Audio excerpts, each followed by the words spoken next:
vent du nord soufflait en tempête, emportant par le ciel d'énormes nuages d'hiver, lourds et noirs, qui jetaient en passant sur la terre des averses furieuses. La mer démontait, mugissait et secouait la côte, précipitant sur le rivage des vagues énormes, lentes et baveuses, qui s'écroulaient avec des détonations d'artillerie.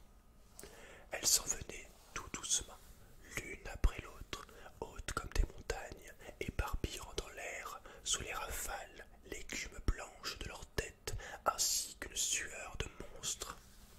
L'ouragan s'engouffrait dans le petit vallon d'Ibor, sifflait et gémissait, arrachant les ardoises des toits, brisant les hauts vents, abattant les cheminées, lançant dans les rues de telles poussées de vent qu'on ne pouvait marcher qu'en se tenant au mur, et que les enfants eussent été enlevés comme des feuilles et jetés dans les champs par-dessus les maisons.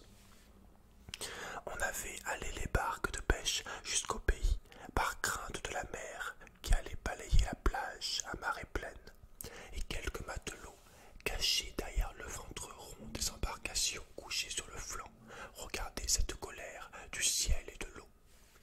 Puis ils s'en allaient peu à peu, car la nuit tombait sur la tempête, enveloppant d'ombre l'océan affolé et tout le fracas des éléments en furie. Deux hommes restaient encore, les mains dans les poches, le dos rond, sous les bourrasques, le bonnet de laine enfoncé jusqu'aux yeux. Deux grands pêcheurs normands, au collier de barbe rude, à la peau brûlée par les rafales salées du large, aux yeux bleus piqués d'un grain noir au milieu, ces yeux perçants des marins qui voient au bout de l'horizon comme un oiseau de proie. Un d'eux disait « Allons, viens-t'en, Jérémie, j'allons passer le temps au domino, c'est mes qui payent. » L'autre hésitait encore, tenté par le jeu et l'eau-de-vie, sachant bien qu'elle allait encore s'ivrogner s'il entrait chez Paumelle, retenue aussi par l'idée de sa femme, restée toute seule dans sa masure. Sa masure, je crois qu'on dit, sa masure. Il demanda « On dirait que t'as fait une gagueur de me saouler tous les soirs. Dis, mais qu'est-ce qu'elle te rapporte, puisque tu payes toujours ?» Et il riait tout de même à l'idée de toute cette eau-de-vie, bue au frais d'un autre. Il riait d'un rire content de Normand en bénéfice. Mathurin, son camarade, le tirait toujours par le bras. « Allons, viens-t'en, Jérémie. C'est pas un soir à rentrer sans rien de chaud dans le ventre. Qu'es-tu crains? Ta femme va-t-il pas bassiner ton lit ?»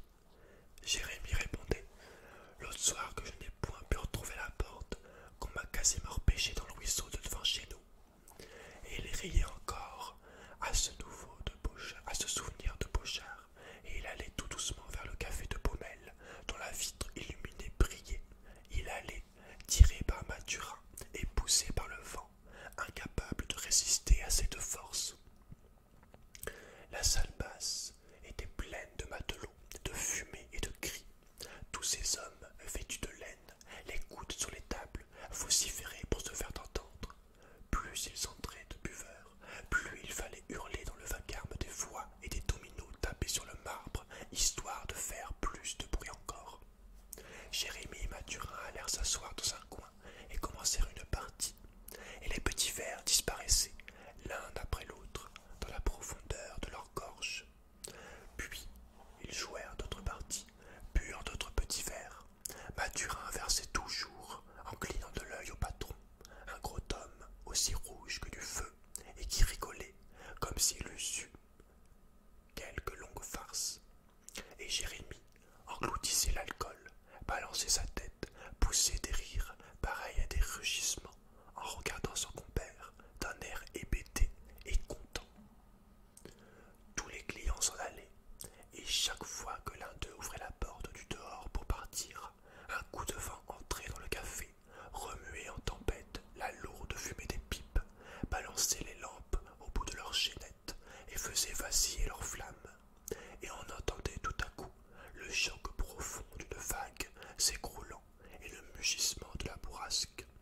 Jérémie, le col desserré, prenait des poses de soulard, une jambe étendue, un bras tombant, et de l'autre main, il tenait ses dominos.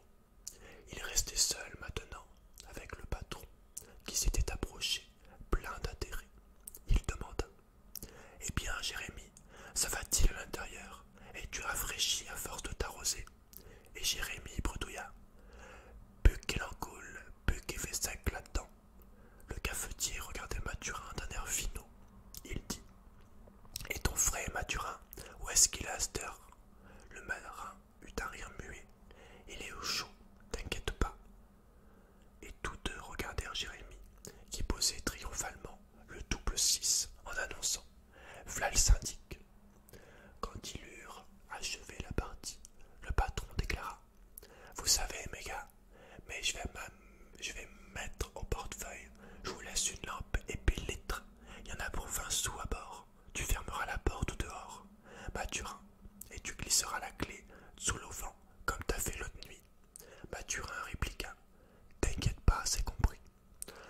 Elle serra la main de ses deux clients tardifs et monta lourdement son escalier en bois. Pendant quelques minutes, son pesant pas résonna dans la petite maison, puis un lourd craquement révéla qu'il venait de se mettre au lit. Les deux hommes continuèrent à jouer. De temps en temps, une rage plus forte de l'ouragan secouait la porte, faisant trembler les murs, et les deux buveurs levaient la tête comme si quelqu'un allait entrer. Puis Mathurin, prenant le litre et remplissait le verre de Jérémie. Mais soudain, l'horloge suspendue sur le comptoir sonna minuit. Son timbre enroué ressemblait à un choc de casserole, et les coups vibraient longtemps avec une sonorité de ferraille. Mathurin, aussitôt, se leva comme un matelot dont le quart est fini. Allons, Jérémie, vous décaniller.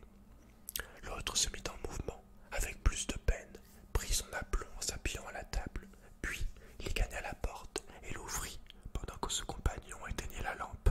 Lorsqu'ils furent dans la rue, Mathurin ferma la boutique, puis il dit « Allons, bonsoir, à demain », et il disparut dans les ténèbres. Jérémie fit 3 pas, puis oscilla, étendit les mains, rencontra un mur qui le soutint debout et se remit en marche en trébuchant. Par moments, une bourrasque s'engouffrant dans la rue étroite le lançait en avant, le faisait courir quelques pas. Puis, quand la violence de la trompe cessait, il s'arrêtait net, ayant perdu son pousseur, et il se remettait à vaciller sur ses jambes capricieuses d'ivrogne. Il allait, d'instinct, vers sa demeure, comme les oiseaux vont au nid. Enfin, il reconnut sa porte, et il se mit à la tâter pour découvrir la serrure et placer la clé dedans. Il ne trouvait pas le trou, et jurait à mi-voix. Alors, il tapa dessus à coups de poing, appelant sa femme pour qu'elle vînt l'aider. « Mélina, hé, Mélina !» Comme il s'appuyait contre le battant pour ne point tomber, il céda, s'ouvrit, et Jérémie, perdant son appui, entra chez lui en s'écroulant, alla rouler sur le nez au milieu de son logis, et il sentit que quelque chose de lourd lui passait sur le corps, puis s'enfuyait dans la nuit. Il ne bougeait plus, ahuri de peur, éperdu dans une épouvante du diable, des revenants de toutes les choses mystérieuses des ténèbres, et il attendit longtemps sans oser faire un mouvement. Mais comme il vit que rien ne remuait plus, un peu de raison lui revint, de la raison trouble de Pochard, et il s'assit tout doucement. Il attendit encore longtemps, et s'enhardissant, enfin, il prononça « Mélina !» Sa femme ne répondit pas. Alors, tout d'un coup, un doute traversa sa cervelle obscurcie, un doute indécis, un soupçon vague. Il ne bougeait point, il restait là, assis par terre, dans le noir, cherchant si